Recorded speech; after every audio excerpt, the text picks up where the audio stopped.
Herkese merhaba. Bu videomuzda gördüğünüz sevimli yıldız şeklindeki anahtarlıklarımızı yapıyoruz.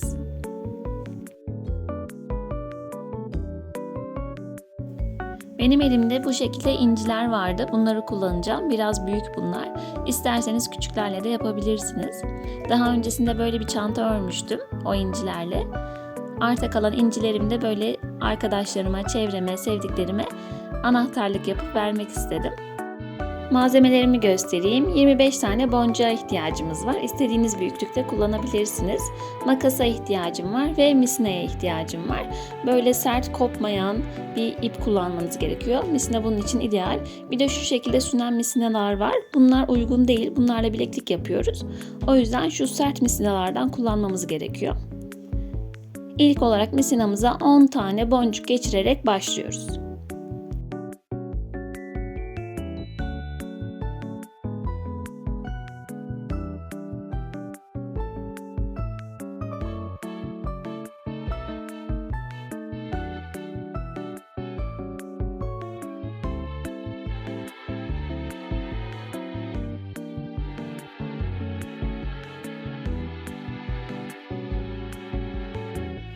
Tam 10 tane boncuk geçirdim. Şimdi misinamın iki ucunu birleştiriyorum ve güzel bir düğüm atıyorum.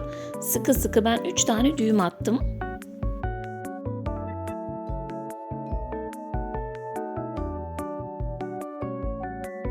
Şimdi misinamın veya ipimin kısa kısmından biraz kesiyorum. Orası elimize dolanmasın. Şimdi uzun taraftan biraz böyle ip alacağım veya misina alacağım. Burayı çok kısa almamaya dikkat edelim. Çünkü yaparken ortadayken misinamız biterse tekrar eklemek çok sıkıntı. O yüzden uzun alalım. Yaparken biraz sıkıntı oluyor ama sonuçta eklemek daha zor. Şimdi örmeye başlıyoruz. 2 tane boncuk alıyorum. Misinamdan geçiriyorum. Arkadaşlar her seferinde misinayı geçirdiğim yeri işaretli olarak gösterdim.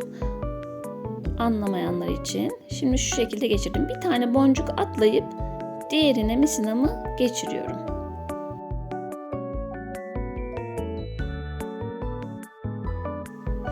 Bakın gösteriyorum hemen. Görüntümüz böyle olacak. 2 tane boncuk geçiriyorum. Bir tane atlıyorum ve oradaki boncuğuma misinamı geçiriyorum. Şimdi tekrar aynı işlemi yapıyorum. 2 tane boncuk geçirdim.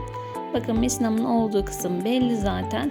Oradan bir tane boncuk atlıyorum ve diğerine misinamı geçireceğim. Bakın atladım.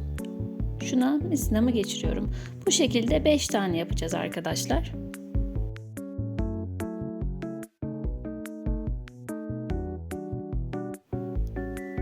Şimdi yine misinamın çıktığı yere 2 tane boncuk geçiriyorum.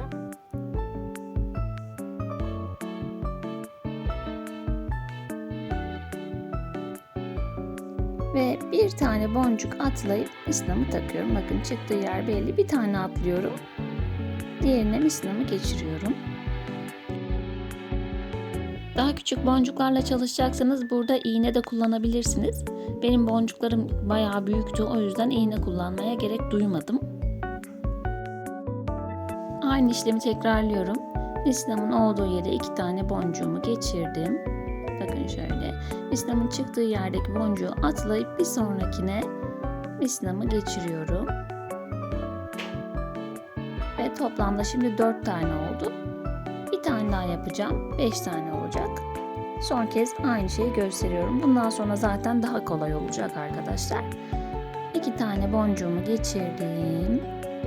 Bakın bir tane atladım ve son boncuğuma misinamı geçiriyorum.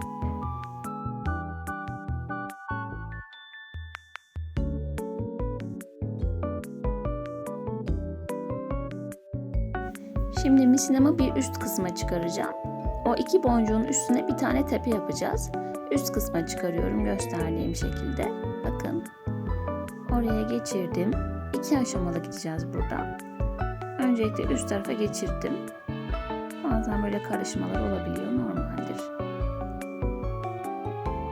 Şimdi tepe noktasına bir tane boncuk takıyorum ve geri ineceğim. Geri inerken de tabii ki diğer boncuğumla ineceğim.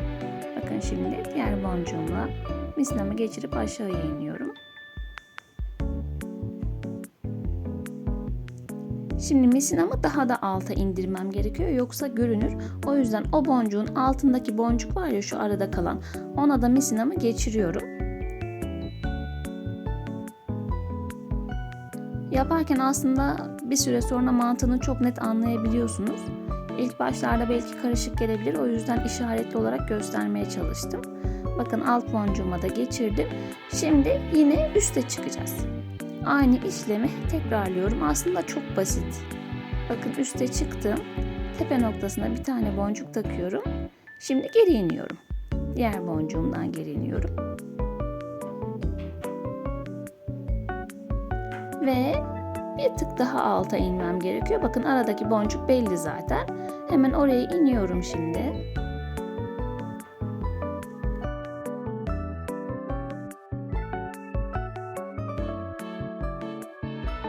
Kanalımda birbirinden farklı kendin yap videolar var. Bu tarz videolar hoşunuza gidiyorsa kanalıma takip almayı unutmayın lütfen. Videomu da beğenirseniz çok mutlu olurum. Şimdi misinamı üste çıkardım. Tepe noktasını yaptım ve yanındaki boncuktan geri iniyorum. Bakın indik. Şimdi bir tık daha alta ineceğim. Şu aradaki boncuğa geçiriyorum.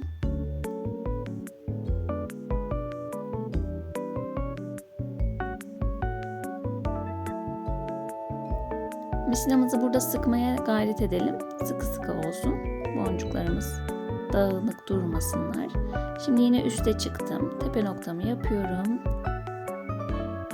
Böyle mutfaklarınızda, dolaplarınızın askılarında, kapı süsü olarak, çanta süsü olarak çok şık duruyor bence.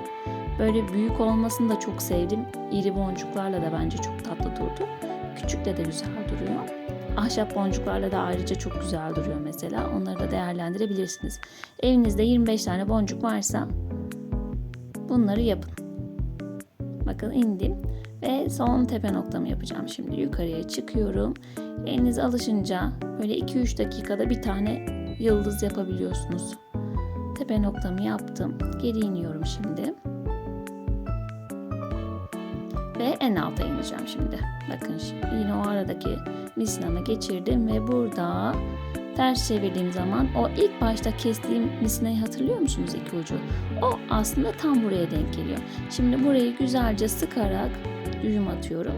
Burada penseden de yardım alabilirsiniz. Ben daha önce bahsetmiştim, çanta ördüğüm için artık biraz misinayla çalışmaya alıştım. Ama ilk başlarda sıkamıyorsunuz. Pensede kullanabilirsiniz. Şöyle güzelce sıktık. İkisini aynı boyutlarda aşağı yukarı kesmeye çalışalım. Şimdi iki misinamın ucunu aldım.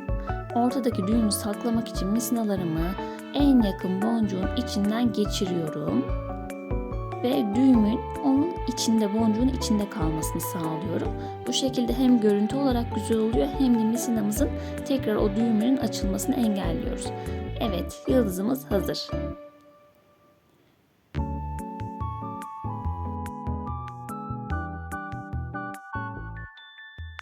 Ben bu yıldızlarımı dolap askısında kullanacağım. O yüzden bir parça jüt geçiriyorum. İsterseniz burada anahtarlık aparatı da geçirebilirsiniz.